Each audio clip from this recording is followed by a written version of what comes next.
Welcome to the pressure test. I'm Kemina Fullwood from the Coherence Lab, and I'm here with my co-host, Paul Lyons from Mental Toughness Partners. And today we are debating mental toughness. Is it medicine or is it mask? So, Paul, I have a question for you. As Only this one? is all about what you do, is mental toughness actually resolving anything, or is it just very, very good control? Yes, it is resolving something, or it's helping you manage pressure. So obviously we're all about the pressure test, and actually that's the mental toughness questionnaire, because really what we're Tell me doing about is, what's the mental toughness questionnaire? so that's an evidence-based psychometric assessment that we use to measure mental toughness. So it takes about 10, 12 minutes, 63 questions, and the results just indicate your unique mental profile, because we've all got a unique mental profile. And that's really helpful in terms of giving you an idea of how you manage yourself under pressure. And it gives you then some clues for development strategies from there to better manage yourself under pressure. But that's really what mental toughness is about, and the MTQ helps us with that. There are so many definitions of mental toughness and what it is, irrespective of the circumstances. And probably the way I might interpret it is when under pressure, you consistently think clearly and act consciously. So I've got no idea whether that answers your question, but I thought I'd let you know anyway.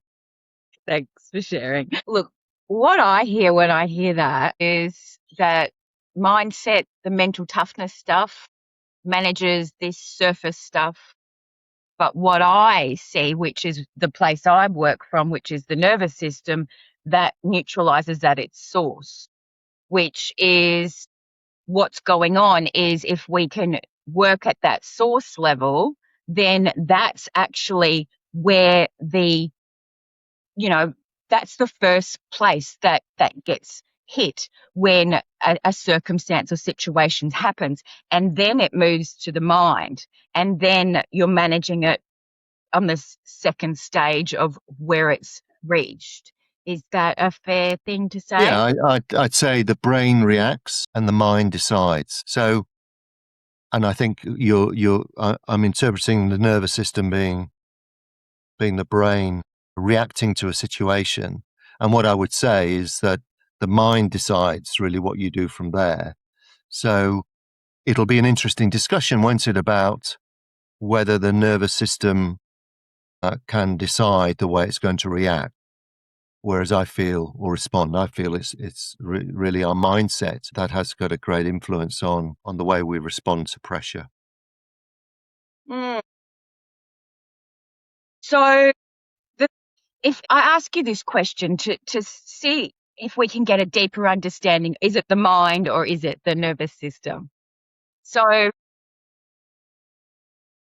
if mindset is the driver, why does a 3 a.m. panic attack still ignore what the mind knows to be true? You're always going to get a 3 a.m. panic attack. Are you? Are you? Quite often, yes. So what the mind is able to do is help you manage those situations. It doesn't prevent those situations. It helps you manage those situations. Well, that's what I'm saying. If in your view, they're always going to happen and the mind manages it. But if we're coming at it if we look at the nervous system, which I look at more survival stress, which is that panic attack stuff, right? Yeah, You've gone into a survival state. If we can neutralize that, then those 3 a.m. panic attacks don't happen. So it actually reaches it before it goes to the mind, and the mind doesn't have to do anything to manage or control it. Okay. So do you want to go through that process? Do you want to tell me how that happens? Yeah. So, before we go into that, what I want to do is just make it really show what I'm talking about. So there's this if we look at mindset and self-talk, right, we're talking our way out of a situation. There's this really well-known study that was created by Wood in 2009 for psychological science. Now, what he did was he found that people with low self-esteem who repeated, "I am lovable," felt measurably worse afterwards and not better, which is interesting. So because what was going on was that statement fought what they already believed instead of it landing. So it was fighting these beliefs that they're not lovable. So it's actually creating this tension, this resistance. And so that's the whole problem with mindset alone. It only works if the system halfway agrees with you already. I, I, I think there are some situations where mindset doesn't work as effectively as others, and we're all different. So we all have different effects of mindset. So for some people who are in a high trauma situation, they've gone through a lot of high trauma. Trying to help somebody reframe that trauma can take a long while. It may not be always effective. For many other people, it is an effective process or approach, I should say. So I think it just depends on the person, and I'm quite willing to understand that there may be different ways to approach a challenge than mindset, but it's probably having a positive and resilient mindset is a really solid first step. And for most people, it's all they need. Absolutely. Because they may already have certain, be like I was talking about the halfway there, they may already be halfway there. If you're not, if you're just reframing, what's going on is you're actually just taking that belief, pushing it to the side and overriding it. Yeah, I quite agree with that, Kemina. So I think mental toughness is part trait, part process, in my view. And so if you're born and you grow up and you develop the trait aspect is at a relatively low level, then it's harder for you to use purely mindset to overcome the challenges that that that you may have with the nervous system and the way it reacts. If you've got slightly more positively inclined mindset as a trait, then it's easier to get greater elevation with a process or an approach. So I think it does. Have like some negative, for lack of a better word, trait somewhere. It's not all positive. There's got to be somewhere, some weakness. We all have a weakness. Yeah, So it's absolutely. not going to necessarily work 100% of the time. No, and I'm not suggesting that it would. We're all born with a negativity bias, as you know. We Or it's society put onto us. well, and situational as well. But we have 50,000 thoughts and feelings every day, apparently, 70% of which are negative. So we're already battling the brain, trying to keep us out of trouble, keep us safe. And that's our negativity bias. So a positive mindset helps overcome that, but it doesn't mean that we don't have a negative thought or feeling or action. And I have to say, I'm not saying that mental toughness or a positive, resilient mindset is a panacea for everything. Really, what I'm saying it's the first go-to, because for many people it can help you manage yourself through the day.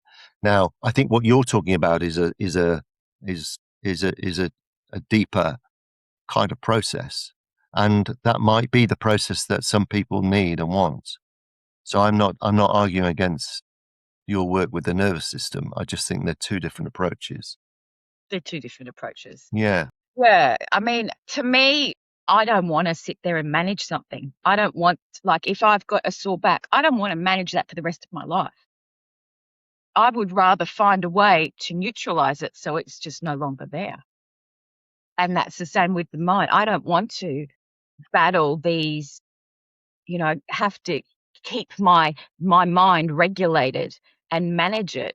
I would rather just hit that baseline and approach all of those survival stresses, because we have so many false survival stresses that rear their ugly head without, it's because if we look at it, if we look at the brain, for example, we've got the prefrontal cortex, which is all of our thoughts, all of the stuff that we think about to manage our life and navigate our life.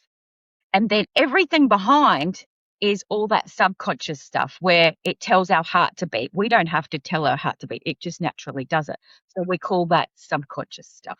And sitting amongst there is all of those negative things, those beliefs, those stories that we tell us that have been created from, some circumstance in our lives.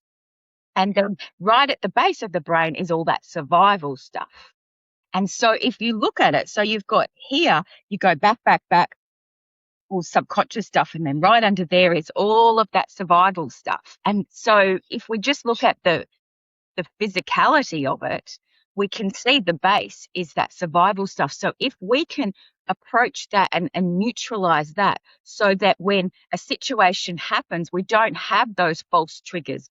A false trigger is like a real trigger is there's a lion in front of me. I need to get the hell out of here. That's a real life or death situation. Yeah. But, standing up in a boardroom or standing up in front of an audience and speaking, that is not a life or death situation. But often our survival stresses get triggered because public speaking is number one on the list of the scariest things to do. That gets triggered, and then that puts people into survival response. And so if we can neutralize those survival responses, then there's less and less and less of those false triggers controlling our lives, our behavior, our choices. Yeah, that sounds like it makes sense, Kemina, that you're neutralizing. So we'll talk about how you neutralize in a second. But in terms of mindset, you're developing actionable habits. So your mind isn't necessarily having to go through a process of thinking about preparing for a public presentation, because you've practiced this over time. So it becomes more of an automatic feeling or an automatic routine. How many times do you need to practice it? Obviously it varies, no doubt, but what's the average? Well, it depends there's a whole number of variables. So it depends on the situation. So if I'm learning to have a glass of water in the mornings, that's slightly easier than learning how to give a presentation to 100 people. Or is that just interpretation? Is it all just stuff? And is it just our emotions that get in the way? And our perceived thing is that's actually more difficult than having a glass of water. If we look at a baby, it's got to work out its whole motor function in order to hold that glass. So is it just a perception, or is it actually reality?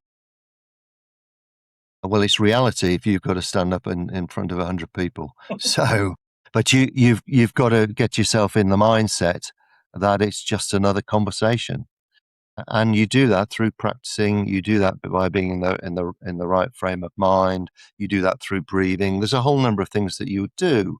Now, what you're saying is you've got an alternative way of approaching that, which is fine. I'm quite interested to hear that. But in terms of mental toughness, the medicine, it's a trait, but it's also actionable habits, a process. It's a process as well. So I think that works for many people. Doesn't work for everyone. It doesn't really eradicate fear or How is it reaction to not a something. mask? Because like you were saying before, because we go back to, is it a medicine or is it a mask? But you were saying, you take this situation and you reframe it. Yeah. If what you're doing is pushing something to the side and reframing it, that's a mask. It's not what's really going on. You're pushing what's happening actually to the side. Therefore, it must be a mask. No, it's not a mask. There are situations where it is a mask, and I'm happy to own that and talk about that. Which situations are those? But let me get to first. We've all got, about the neural pathways. So if we're thinking positively, then there are two things. One, our neural pathways will think more positively. So the more positively you think, the more positively you think. So that's one thing. And also, if you think positively, you're going to have a broader perspective on things. If you think negatively, you're going to have a narrow perspective. So I don't think that's a mask. That's just training your brain in a certain way. So I'm not sure that's a mask. What is a mask is that you can try and ignore the signs and you push through. You accentuate the Isn't part of your reframing strong pushing mindset. through?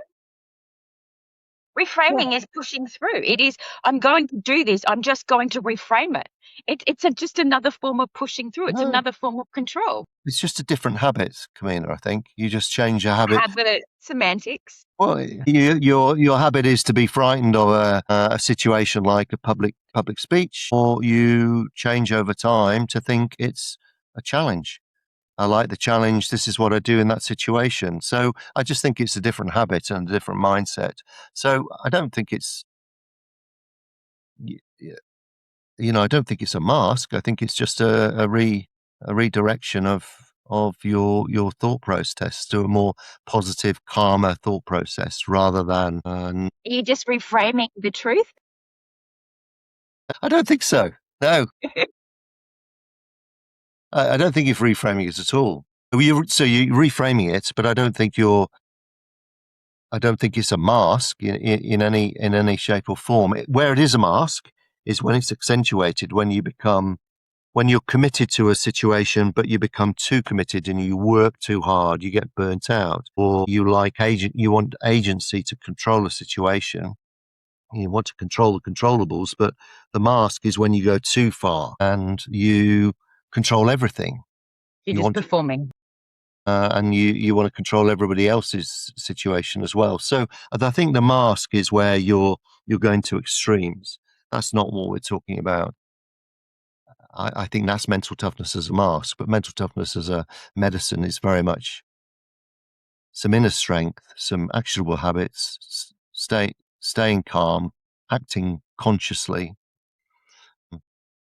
Now, what you've said is, or suggested, that you can do that by reprogramming the nervous system. And what I'm talking about is, if you like, reprogramming the mind. And I Well, think the well, mind I'm decides. neutralizing it. I'm actually what you're talking about is habits regulate behavior. But what they don't do is regulate the nervous system. So a habit can be resilience, or it can actually just be a really well organized avoidance strategy. And for me, from the outside, they look identical. So to me, any degrees of that avoidance is avoidance, whether it's a high degree that you're saying is a mask or a low degree, it's still avoidance. No, Because that is not the truth of what is going on in your mind. You're telling your mind it's not this, but it's like, oh, I really am. no, I disagree. I Until think the you're day comes, it's recognizing. no longer that. But when it's not, when it still is in that state of whatever is going on and you having to reframe, that's performance. You're performing that you're something other than you're not. So therefore, any sort of performance is a mask. No, well, with respect, I think the mask is avoidance because you're trying to ignore, you're trying to feel unbreakable. And what I'm talking about is being unshakable, which is you recognize the situation, you recognize the danger, and then you look to manage through that. And you manage through it through a more positive, resilient mindset. Now, again, what you're suggesting is there's a different way of doing it, which is reprogramming the nervous system. So that sounds quite plausible. So how do you do that? What's the process? Right. Well, for me, what I do is I take people through a program. It's 14 sessions and it works at the person's pace because we're working with each person is individual. Like you said, everyone has a higher, coming at it from different places. Different gradients. So I have these work on the first threshold is the baseline. So it's not organized around threat. And so nothing's actually going to hold if everything you're doing, your system can still flip into that threat stage. And then we move through different thresholds of identity, boundaries, emotional completion, self-visibility, and we complete the patterns so they stop returning. It's about completion.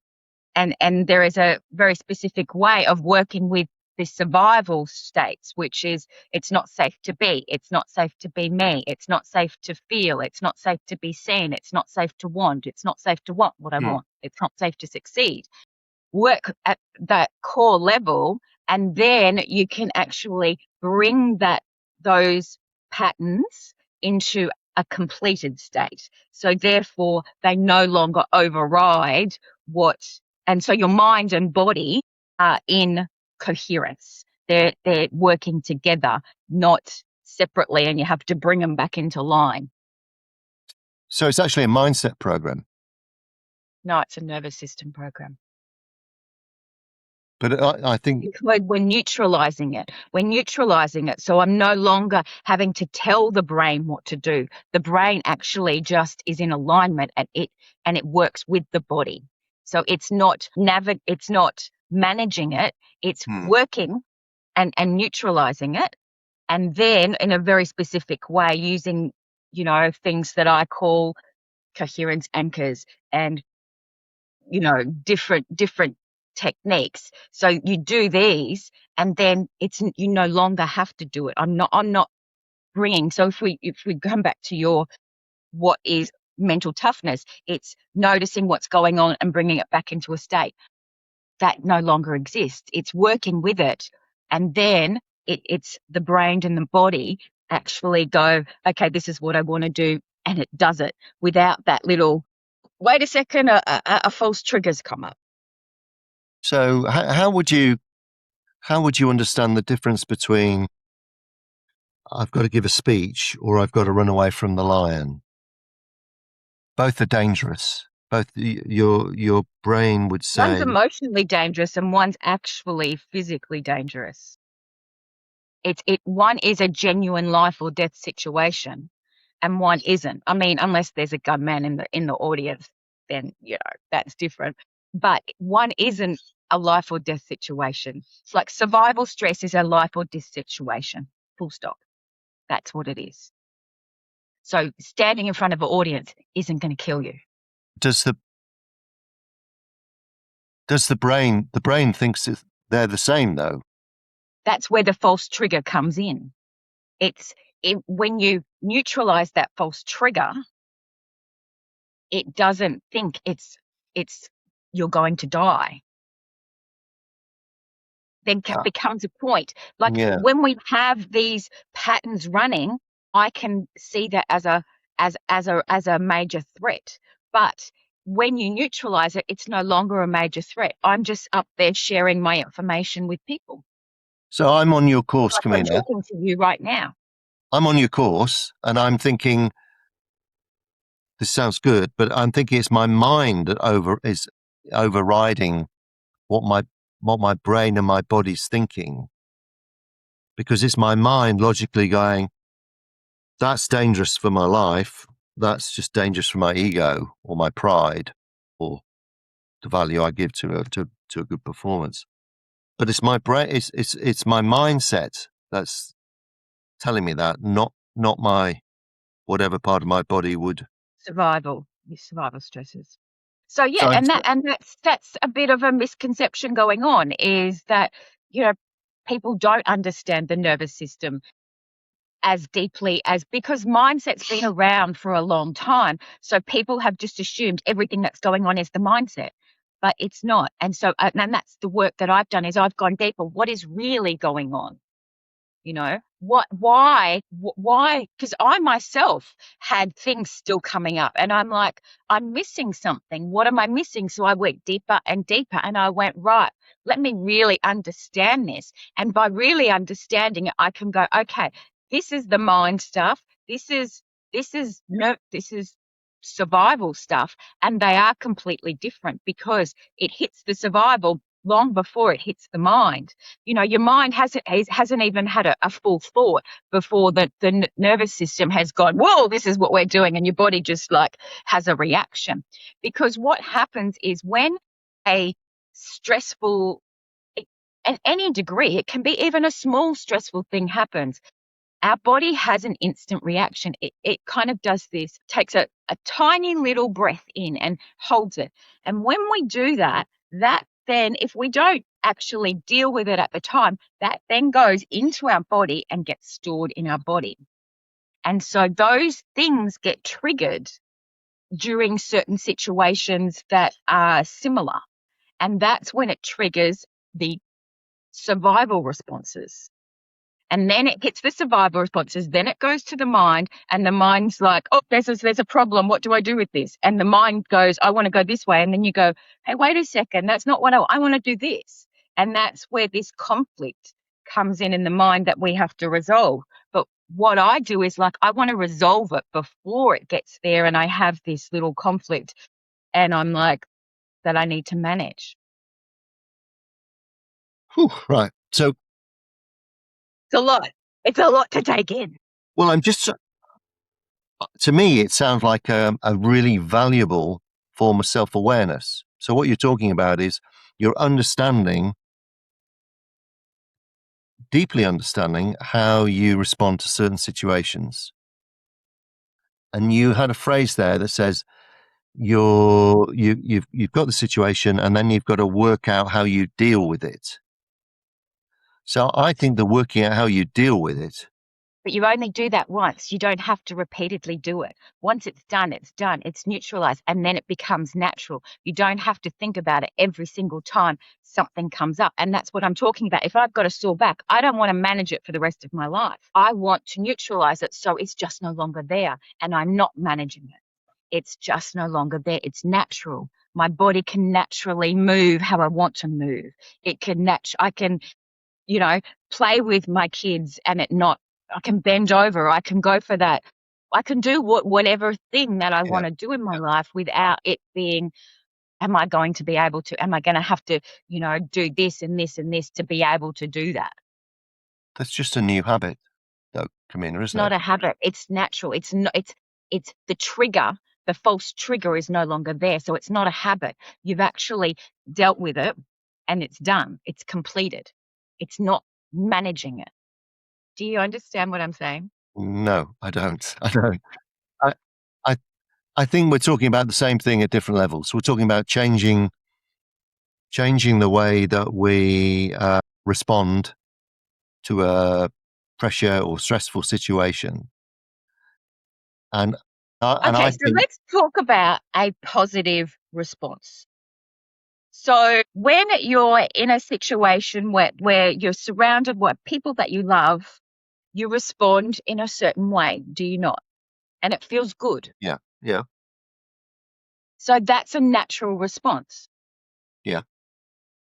Whereas you're in a situation and something happens, you get a false trigger, like which is a program that's popped up, and it's creating some kind of uncomfortableness, some kind of fear, some kind of frustration, something like that. And you're like, no, that's not what I know this situation is fine, and you're having to talk yourself out of it. That is not a natural response. Well, with a positive or a negative response. So we started with a positive response. See, I would call it more natural or not natural, or more beneficial or not beneficial, rather than positive or negative, because those words are based on perception, whereas natural is not a perception. It's just what is true. Sure. So no, I appreciate language is really important. You need, it's really helpful to have gradated language so that we're understanding the nuances of how people are feeling or thinking.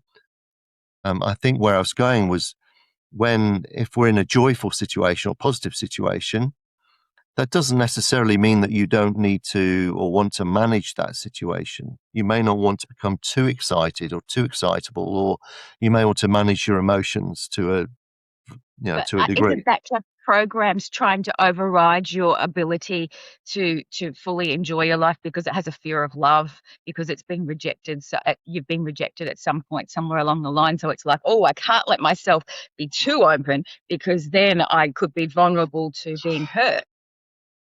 No, I'm originally British, so I just don't want to look like a pork chop. Just carrying on.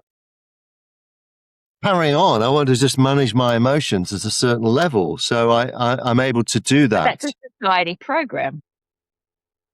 That would partly societal, yes, partly that would be partly But trait. therefore the word program's in there. Did you hear the word program? We're all programmed. We're all programmed to a degree. But Mm. what if we can unprogram? That's what I'm talking about. Well, what if we can? But less But and more less and less. importantly, is The that less then? amount of programs we have, the more natural our interactions with the world and are. So therefore, if I'm coming from a place of not being programmed as much, therefore I'm going to achieve more because I don't have any resistance blocking what I'm trying to do. No, you might. Sure, you might be natural, but you might naturally just tell people what you think, Well, which I love in that one question. I situation think might it's be actually a beneficial. really good point. But if we are coming from a place that's natural, I don't naturally want to be an asshole. That is not my natural state to be an asshole. And nobody's natural state is to be an asshole. They're programs because they're protection programs. I'm protecting myself, defending myself, whatever, if I feel that I want to I, be mean to somebody. with the greatest deal of respect, I think you can go back. What you're saying is you go back a certain way and almost reprogram you back to zero. You change the the mileage on your car back to zero, and then you start again. And presumably, what you're saying is then we reprogram your nervous system. You start again, but presumably in 5 years or 10 years or 15 years that you go past, just because you're living, you've developed lots of habits and lots of thoughts about how the way you should live your life. So presumably, even though you've had this sort of reset, Reset. then 5, 10, 15 years time, would you not go back to the same or a different space with a whole different set of circumstances and It's mindsets a and really, really habits? good question. So if we look at, say, anger, like, there are some people who have got all No, this. I don't know about that. What's that?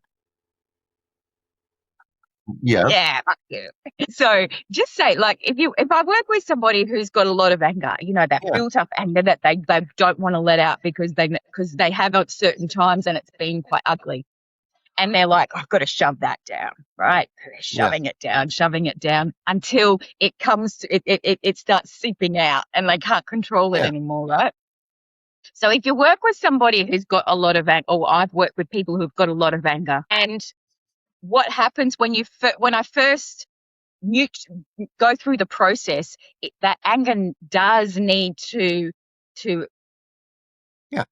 detach from the person. Absolutely. And so often what happens, more often than not, initially they go into this like pretty angry state and it comes out all over the place. And then they come back to the middle road. So here for suppressed and here's the Yeah. letting it out. And then they come back to the middle road. And it's kind of like that. So once you come to the middle road, you actually see more clearly. So I have much more clarity in my life. I can see what is really beneficial and what really isn't beneficial. So with that clarity, I'm so much less likely to take on more programs because I'm actually have a clarity of mind.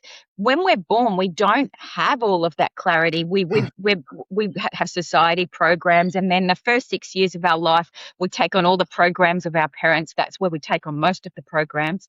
So we're bombarded with all of these programs. So at no point do we really have this clarity. But if you can go through life with all of this confusion or self-doubt, and then come to a place of clarity, then you understand that confusion and self-doubt so much more. So you are much, much more less likely to take on more. Okay, so what I would say is everything you do, we would do as a well, not only as a practitioner, let's just say, you were trying to understand where the angry person's coming from, what's caused that anger, which is exactly what you do. And then what you're saying is we'll leave that person in a natural state. Where what we would do perhaps is talk to them about managing that situation and being able to manage their emotions, keep them under control, to Get regulate yourself them down. Get it in so that there. we don't become Yeah, that angry. works. So we don't become angry. But what you're saying is just to your natural state. You're just actually not angry anymore. Right. You Okay. don't have to manage it. This sounds like one flew Cool, of the isn't it? cuckoo's nest. So are you're reprogramming people? I'm just not sure how you're reprogramming them. Because what you described is not dissimilar to the work that we would do, in that you're understanding how somebody's thinking and feeling, and you're helping people with a range of strategies that they can take a different course. So So I'm not having to mask that anger anymore. I don't have to pretend and try and manage it. I'm just literally not angry. And there's a process. Like I said, you go work with the survival system, and I work in a very specific way, and that does that. So it's like using certain techniques to locate it and set it. okay, so what happens to those people when you say you change them? They've gone through a cathartic process of talking about their anger and getting to the bottom of their anger, where it's come from, where it comes from, and then you kind of, figuratively speaking, you kind of wave a magic wand, and Not really. It's and not suddenly that they're not magic. angry anymore. Whereas I'd love to think that, but I can't see how that works. Well, I'm not waving a magic wand. That's the thing. I'm literally not. There's a very specific way of doing it, and it goes through digging down, locating the exact point Yeah, of what's going on, so it becomes really crystal clear. And once it's really crystal clear, then that is not the last step, because it's just seeing the problem doesn't resolve it. You agreed. actually need to do certain things, which then I have certain commands and certain, you know, coherence anchors and certain things to actually bring it and reset it. And that's done in a very specific way of bringing that person's state into a neutral state, and therefore it's just no longer there anymore. But you actually have to pinpoint it. It's you have to pinpoint what's going on. You can't do it in a general way. It's just not going to work. And I think a lot of techniques out there are too general and not specific enough. That's why it's not holding. That's why it's not clicking in and going to that completion state. So, with respect, I think we're working to a similar approach, which is understanding Kind where people's of. thoughts and feelings are coming from. Because you said you don't leave it there; you then go through a period of reprogramming, really, and adopting different habits, which is Well, it's not adopting a different habit. That's the thing. I don't create new habits. I just neutralize it. That's the end. Right. And then I bring it in, and then we take an action to bring it into the physical, which then it starts just becoming natural. I'm not managing it anymore. I bring it to a completion state. So it's not there anymore. I don't need to keep digging and finding more and more and more, or managing it the next time it comes up. So what I want to do is ask some questions for the people. You ready? Far away. All right. Here we go. To the people out there. Got 3 questions. Do your decisions take longer than they should? Do you recover slower than your week demands? And is the gap between how you look and how you feel wider than anyone knows? So if you got 2 or more of those, that is not a discipline gap, and that's what we're talking about. So I really want to hear people's answers, so let us know.